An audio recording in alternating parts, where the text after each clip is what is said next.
Pyatt, thank you very much for joining Voice of America. Happy to do it. Thank you. Great to see you. Thank you so much.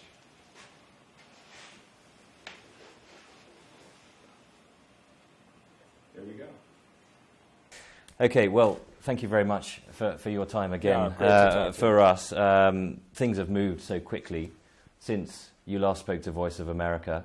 Of course, the tragedy of the MH17 plane crash, nearly 2 weeks on from that, there's still no access for international investigators to that site. What's your response to that, first of all? Well, the foundation of U.S. policy remains the same, which is support for the Ukrainian people's right to choose their own political and economic future. That's the fundamental principle. As regards the situation in the East, we support the peace plan that President Poroshenko has laid out, including constitutional reforms, guarantees for use of Russian languages, investment in economic reconstruction and recovery in eastern Ukraine, which is a critically important task at this point, and the broader process of bringing the Donbass together with the rest of Ukraine. I've been impressed to see over the past few weeks, as the government has enjoyed some success in its anti-terrorist operation, to see the reaction of some of these cities that have come out from under the control of the so-called Donetsk People's Republic. Yesterday, parades in Kramatorsk with people waving Ukrainian flags. Same thing I saw happening in Slavyansk the weekend before. So it's clear that the majority of the people of eastern Ukraine, like all Ukrainians, want the violence to end. And that's certainly the goal of the United States as well, to support that process. The latest intelligence suggests that heavy weapons are still coming over the border, even ordnance being fired over the border from Russian territory. What does that tell you about President Putin's game plan for this crisis? Well, it tells us that so far President Putin's actions have not been consistent with his words. We've seen occasional positive statements out of the Kremlin, out of Moscow, but the actions have been to the contrary. In fact, recent Russian actions have escalated the situation. You mentioned the documented transfer of heavy weapons, tanks, missile systems across the Ukrainian border. Even more outrageously, you now have units in Russia, so Russian units firing from Russian territory across the Ukrainian border, targeting Ukrainian army units inside Ukrainian territory. And as you know, we released some satellite imagery yesterday which validates our conclusion in that regard, which comes from multiple sources. So clearly a pattern of escalating behavior from Russia, concerned also about the persistence of these training camps in the Rostov region, the evidence that additional and more advanced weapon systems are being mobilized around these training camps, perhaps in preparation for being transferred into Ukraine. All of this is inconsistent with the commitments that Russia itself has made in the context of the Normandy meeting, the Geneva group, the meetings in Berlin. All of these have been part of the U.S. and European effort working with our Ukrainian partners to create a diplomatic off-ramp. But so far it appears the Kremlin is not interested in taking that off-ramp. The Human Rights Watch report that's out today suggests that civilians are dying because of firing from both sides. Are you satisfied that the Ukrainian government is taking the necessary precautions to protect civilian life? We condemn civilian casualties of any cause. And again, the most important principle at this point is that the violence needs to be brought to an end. We're very concerned about these recent reports. Even more compelling than the Human Rights Watch report is the new report of the United Nations, Navi Pillay, paints a picture of a situation in Donetsk which can only be described as a human rights disaster area. Widespread disappearances, intimidation, murders, executions, targeted killings, simply disastrous, outrageous behavior, which will be of concern to the whole international community. This is all part of a larger tapestry of violence which has resulted from a Russian policy of hostility and destabilization towards eastern Ukraine. The best solution to that violence is the cessation of Russian support for cross-border activities. No more mercenaries coming across. No more training camps in Rostov. But we are, and I want to be clear on this, we condemn violence, whatever its origin. And we are very interested in seeing the government continue to take steps to mitigate any civilian casualties. President Poroshenko and his cabinet have said repeatedly that they will not engage in urban warfare, that they will not fire into urban areas. I don't have authoritative information at this point, an authoritative U.S. judgment regarding the degree to which that commitment has been upheld. I have seen reporting as recently as this weekend by Western reporters in Donetsk City who documented separatist groups in the city firing rockets and other heavy weaponry out. So clearly that has placed at risk urban populations, the activities of the Donetsk People's Republic forces inside Donetsk City. We hope very much that President Poroshenko will stand by his commitment that there will be no urban offensives, there will be no urban warfare in Donetsk or any of the major cities of that oblast. What we've seen so far, key cities like Slavyansk, the government succeeded in a military strategy which focused on encircling these urban centers and avoiding the terrible prospect of urban combat operations. You mentioned the UN report from Navi Pillay. She also said the downing of the MH17 jet could constitute a war crime. Would the United States like to see whoever's responsible for that end up in an international court, for example, in The Hague? Well, we've made very clear that we believe that accountability needs to be imposed in the downing of Malaysian Flight 17.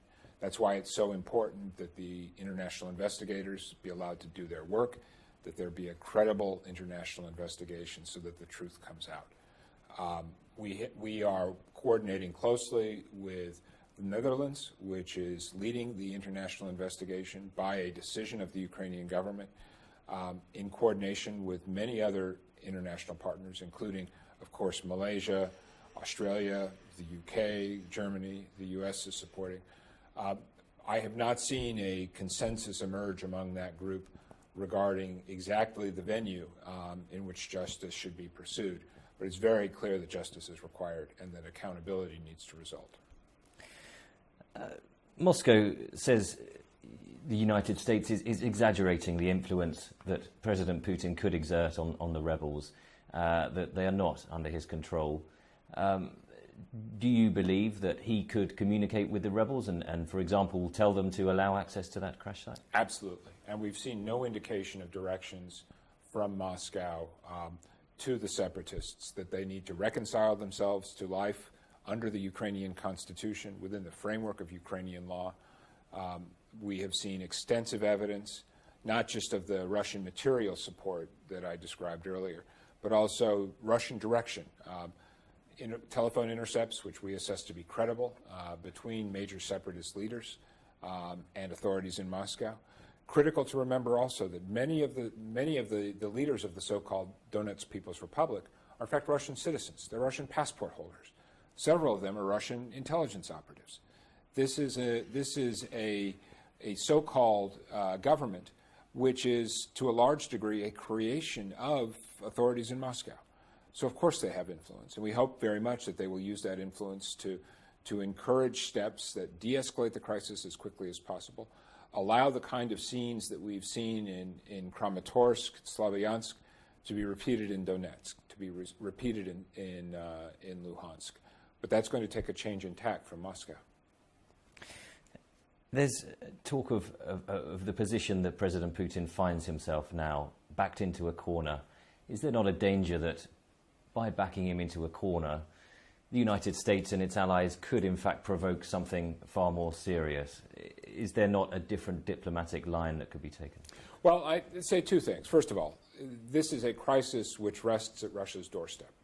The crisis began at the end of February with Russia's invasion and then illegal annexation of Crimea. It metastasized very quickly thereafter into eastern Ukraine. We saw destabilizing actions in Kharkiv, which the authorities and people of Kharkiv resisted. We saw the venue move to Donetsk, to Luhansk. You've had now almost 4 months of information warfare, of literal warfare with men and equipment and weapons and mercenaries moving across the border. That all needs to stop. And I don't think that there's any kind of illusion that there's a middle ground that allows the international community, or much more importantly, the Ukrainian people, to accommodate that kind of destabilizing action. The Ukrainian people should have a strong relationship with Russia. As I've said before, Ukraine can't change its geography. Russia has deep historic and cultural ties here.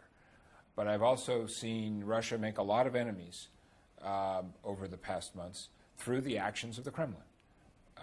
People are frustrated. They were frustrated and angry about the invasion of Crimea. They're frustrated and angry now that you have these tanks and missile systems coming across the border, wreaking havoc, killing people. The majority of the people of eastern Ukraine want to live in peace. They want to be able to find a political dispensation which reflects their interests, which President Poroshenko has said he's prepared to give them. But that can't happen when there's this active campaign of military destabilization underway. We're starting to see the sanctions that have been applied against Russia start to bite, particularly harsh sanctions in the last round from the United States. Do you think it's time for Europe to match the harshness of those sanctions? Do you think it's time for them to accept that they will have to take some kind of financial hit in order to punish Russia? Well, our sanctions have been effective up until this point, precisely because they've been coordinated closely with Europe. And there are intensive conversations underway every day of the week between Washington, Brussels, Berlin, Paris, London, key capitals, to develop and refine this approach. Europe, of course, is working through a series of options at this point. Washington took additional important steps the week before last. What's clear to me is that as far as the United States government is concerned, to the extent Russia persists in this policy of hostility, a violation of Ukraine's territorial integrity, we are prepared to take additional steps to raise the costs to Russia from that action. I think Europe has a stake as well in discouraging that kind of action by Russia. And we hope very much that we will be able to continue to move synchronized with Europe, not necessarily always at the same time or in exactly the same measure, but heading in the same direction, coordinated, not undercutting each other, working to send a consistent and clear international message that Russia needs to respect the security order of Europe and that Russia needs to respect Ukraine's territorial integrity. Ambassador Pyatt, thank you very much for your time, and we wish you well with your work. Thank you so much. Good talking to you.